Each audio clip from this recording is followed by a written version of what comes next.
ಯಾವ ಚಿಂತನೆ 20ನೇ ಶತಮಾನದ ವಿಜ್ಞಾನಿಗಳನ್ನು ಬೆರಗು ಮಾಡ್ತಾ ಇದೆಯೋ, ಯಾವ ಚಿಂತನೆ ಸಾಮಾನ್ಯವನ್ನು ಅಸಾಮಾನ್ಯವನ್ನಾಗಿಸುವುದೇ ತನ್ನ ಪ್ರಧಾನವಾದ ಉದ್ದೇಶ ಇಟ್ಕೊಂಡಿದೆಯೋ ಆ ಚಿಂತೆಯ ಎಬಿಸಿಡಿ ಇವತ್ತು ಹೈಯರ್ ಲೆವೆಲ್ಸ್ ಕೊಡ್ತಿರ್ತಕ್ಕಂಥ ನಮ್ಮ ಪಾಲಿಸಿ ಮೇಕರ್ಸ್ ಗೊತ್ತಿಲ್ಲ. ಆ ಚಿಂತನೆಯ ಎಬಿಸಿಡಿ ಗೊತ್ತಿಲ್ಲ. ಎಂಥ ದುರಂತ ಇದು, ಎಂತಹ ಕೆಟ್ಟ ಕಾಲದಲ್ಲಿ ಪ್ರೆಸೆಂಟ್ ಜನರೇಷನ್ ಆಫ್ ಸ್ಟೂಡೆಂಟ್ಸ್ ಹುಟ್ಟಿದ್ದಾರೆ. ಕೆಟ್ಟ ಕಾಲ ಇದು, ಎಂಥ ದುರಂತ ಇದು.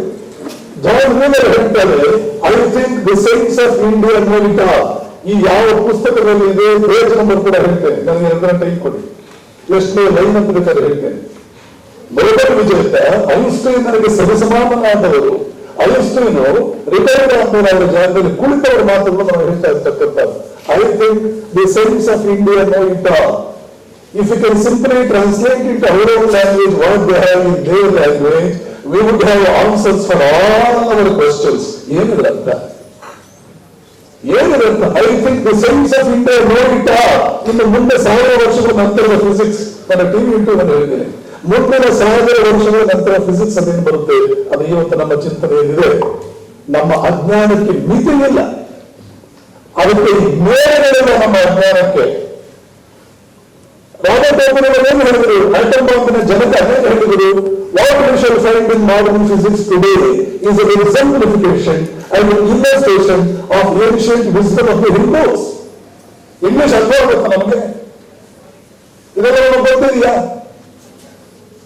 ವಜ್ರದ ಬೆಳೆಯ ಮೇಲೆ, ವಜ್ರದ ದೊಡ್ಡ ಬಂಡೆಯ ಮೇಲೆ, ಬೆಟ್ಟದ ಮೇಲೆ ಗುಡಿಸಲು ಕಟ್ಟಿಕೊಂಡು ನಮ್ಮಂತ ಬಡವರು ಯಾರಿದ್ದಾರೆ ಅಂತ ಭಿಕ್ಷೆ ಬಿಡ್ತಾ ಇದ್ದೀವಲ್ಲ, ಯಾವುದಾದ್ರೂ ದೇವರು ನಮಗೆ ಕೃಪೆ ಮಾಡ್ತಾನ? ಇದನ್ನೆಲ್ಲ ಇಡೀ ಜಗತ್ತಿಗೆ ತಿಳಿಸಿ, ನಾನು ಅಂದ್ರೆ ಏನು ಗೊತ್ತು, ನನ್ನ ದೇಶ ಅಂದ್ರೆ ಏನು ಗೊತ್ತು, ನಮ್ಮ ಹಿಂದಿನವರಲ್ಲಿ ಏನು ಗೊತ್ತು ಅಂತ ಜಗತ್ತಿನಲ್ಲಿ ಬೆಂಬಲ ಸಾರಿದ ಮಹಾತ್ಮ ವಿವೇಕಾನಂದರು.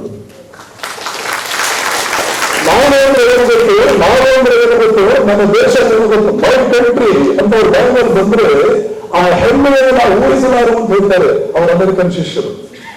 ಮೈ ಕಂಟ್ರಿ ಅಂತ ಯಾಕೆ ಅಷ್ಟು ಹೆಮ್ಮೆ ಹೇಳ್ತಾರೆ.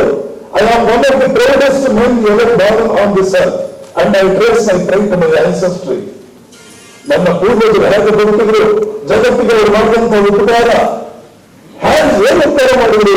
5000 ವರ್ಷಗಳ ಕಾಲ ಕಾಡಿಗೆ ಹೋಗಿ ಬೆಸಿಕ ಸುಖಭೋಗಗಳನ್ನು ಬೇರೆಲ್ಲವನ್ನು ಕೂಡ ಬಿಸಾಕಿ ಮನುಷ್ಯರ ಉದ್ಧಾರಕ್ಕೆ ಏನು ಬೇಕಾಗಿದೆ ಅದನ್ನು ಎಲ್ಲರೂ ಆಯತೆ ತೆಗೆದುಕೊಂಡು ನನ್ನ ಬುದ್ಧ ಪೂರ್ವ 4000 ವರ್ಷಗಳು ಹಿಂದೆ.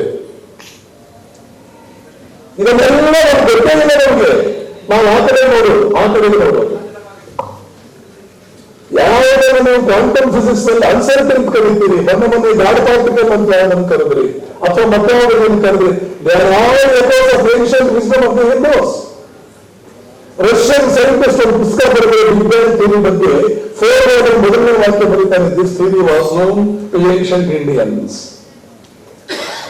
ಇದೆಲ್ಲ ಹಾಗಾಯ್ತು, the best and the most brilliant brains of India return to forest. Vivekananda ಹೇಳ್ತಾರೆ, ಡಂಗೂರ ಹೊಡೆದು ಅಂತ ಹೇಳುತ್ತಲ್ಲ, ಆ ಡಂಗೂರ ನಮ್ಮ ಕಿವಿಗೆ ಬಿದ್ದಿಲ್ಲ, ಬೇರೆ ಕಿವಿಗೆ ಬಿದ್ದಿದೆ. ಏನ್ ಡಂಗೂರ ಹೊಡೆದು?